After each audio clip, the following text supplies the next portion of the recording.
یہ بات ہے قرآن کی۔ کلام فقط الفاظ نہیں، یہ ہدایت کا نور ہے، وہ نور جو تاریکیوں میں جگمگایا۔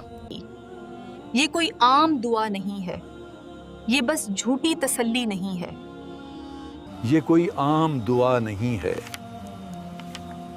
یہ بات ہے اس دشمن کی جو نظر نہیں آتا۔ یہ بات ہے اس وسوسے کی جو سینے میں پھونکا جاتا ہے۔ یہ بات ہے اس سازش کی جو کی گئی اللہ کے آخری رسول کے خلاف۔ خاموشی سے کسی کو معلوم نہ ہو کہ ہم کیا کرنے والے ہیں۔ محمد کے دل و دماغ کو پریشان کر دیا گیا۔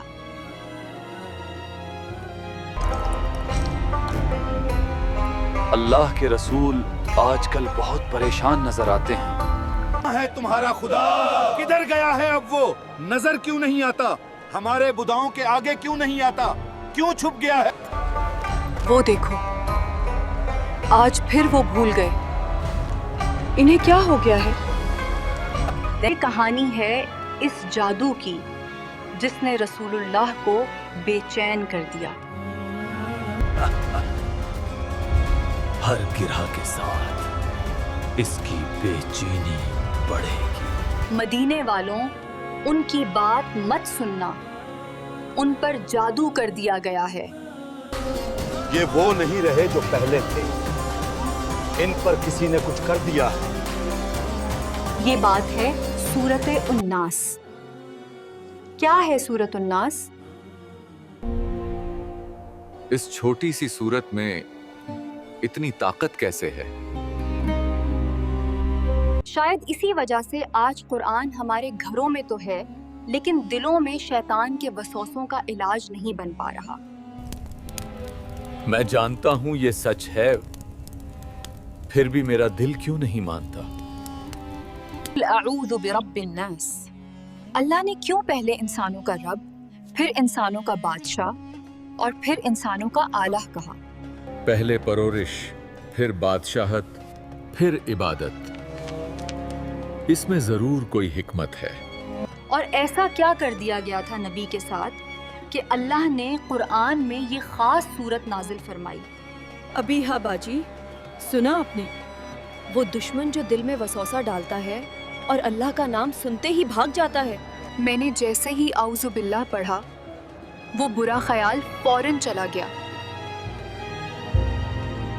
سورہ ناس مدینہ میں اس وقت نازل ہوئی۔ مکہ میں دشمن سامنے تھا، لیکن مدینہ میں دشمن چھپا ہوا تھا۔ مکہ میں پتھر آتے تھے، یہاں پیٹھ پیچھے وار ہوتا ہے۔ سب کچھ ان کے پاس چلا گیا، ہم برباد ہو گئے۔ یہ بات ہے ہجرت کے بعد کی۔ کچھ دشمن تھے جن کے سینوں میں حسد کی آگ جل رہی تھی۔ کوئی صبح صبح اپنے گھر میں سازش کے جال بن رہا تھا۔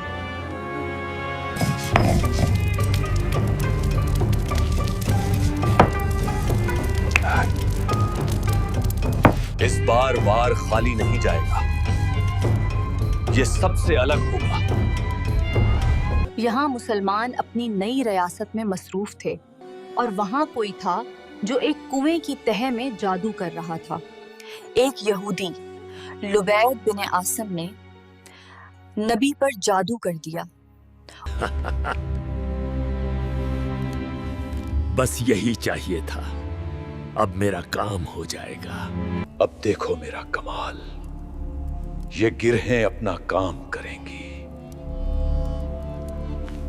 اس اندھیرے کنویں میں اسے کوئی نہیں ڈھونڈ پائے گا۔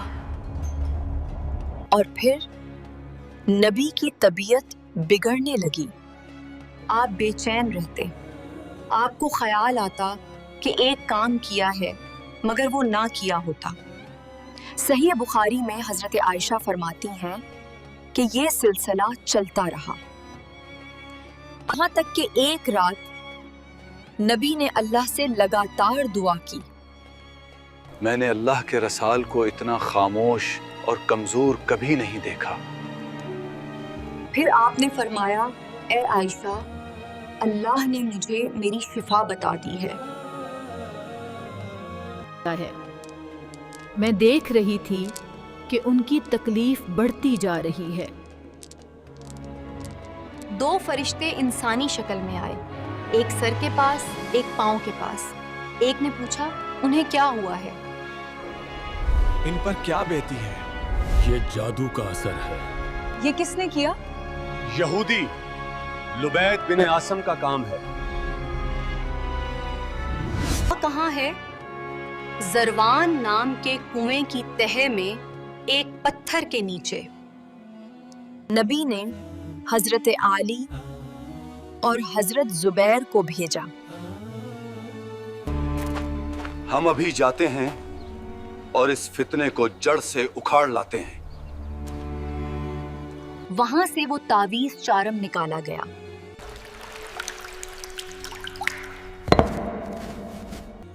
اس میں 11 گرہیں نوٹس لگی ہوئی تھیں۔ اللہ سبحانہ و تعالیٰ نے جبرائیل کے ذریعے اس جادو کا توڑ، اس شر کا علاج نازل کیا۔ وہ 11 آیتیں سورۃ الفلق کی 5 اور سورۃ الناس کی 6، یہاں تک کہ جب 11ویں آیت من الجہنت والنواس پڑھی، آخری گرہ کھل گئی۔